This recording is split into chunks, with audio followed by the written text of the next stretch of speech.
It's back. Bigger. Better. And better. It's Black History Month, the sequel, a 28-day celebration of black exploitation films.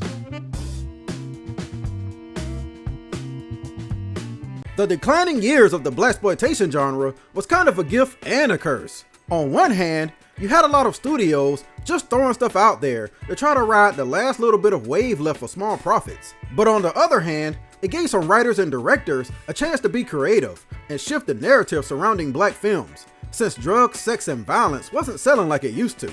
That's where we were in 1976 when director Arthur Marks decided to take on Jason Stark's script for JD's Revenge, a horror story about a taxi driving law student who gets possessed by a 1940s criminal looking for revenge. Arthur Marks had already directed Detroit 9000, Bucktown, and Friday Foster by this point, and when directing this film, he mentioned that he always liked to do something different with his films, instead of just telling the same story. He succeeded with this one because JD's Revenge is another overlooked gem of the 70s that strives to be more of a serious film than an exploitative action or comedy fest. Here's the setup.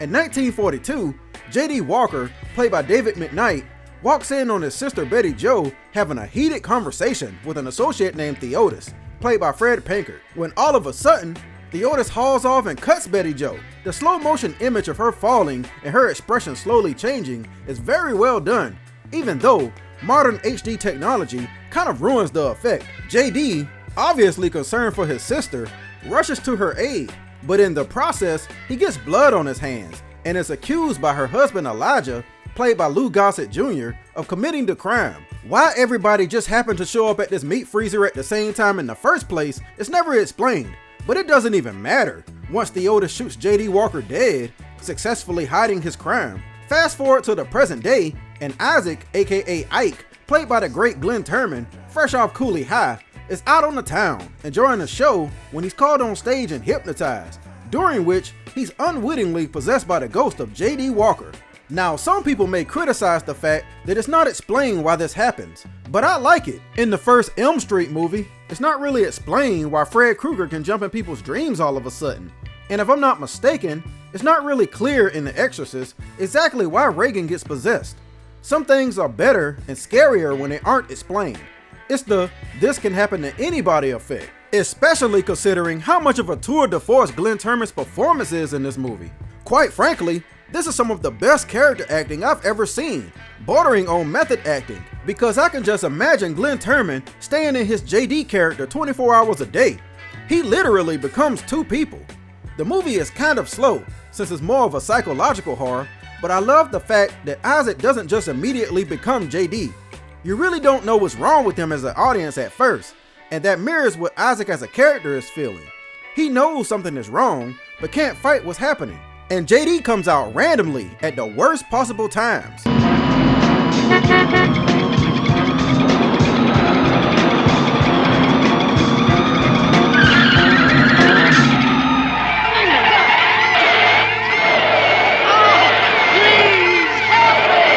One day he's just working his taxi job, and for whatever reason, gets the urge to buy an old ass hat.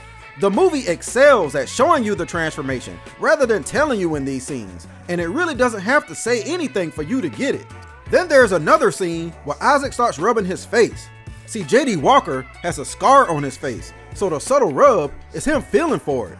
Or is it Isaac feeling for the presence of the scar? We don't know. And the fact that it creates so many questions is what makes this movie special. Also, I have to mention the way that Glenn Turman does a special little walk and changes his voice every time he becomes JD. It's so distinct, and whenever you hear it, you're like, oh shit. But there you talk to me like I'm some kind of common sissified nigga wimp. What is this shit anyway? Don't nobody talk to me like that, especially no bitch hole like you. Teach you to fuck. And once he gets that conk hairstyle, oh, it's really on. What's the matter, baby? Don't you like your daddy's conk, huh? If it's anything that I can complain about, it's that I wish it was longer, but it gets the prerequisite 90-minute blaxploitation runtime. There was much more to the script, but American International and Warner Brothers didn't really get the movie, which is just a fancy way of saying that they didn't like the movie, mostly because it wasn't exploitative enough. and they didn't really know who would want to see this kind of movie. Go figure. They also weren't big fans of the constant flashbacks, which I thought added a lot to the film personally. I'm happy to see that the movie has been getting a little shine lately though, with the spread of the Lou Gossett meme and a random clip from the movie getting posted online last year. Better go talk to him. Cheryl?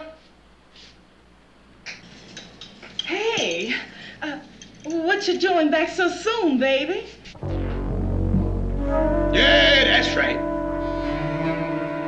I fucked your woman. Sucker. JD Walker is not a good person, but the movie makes you want to see him succeed, just so he'll leave Isaac the hell alone. JD Walker, the ghost you love to hate and hate that you love.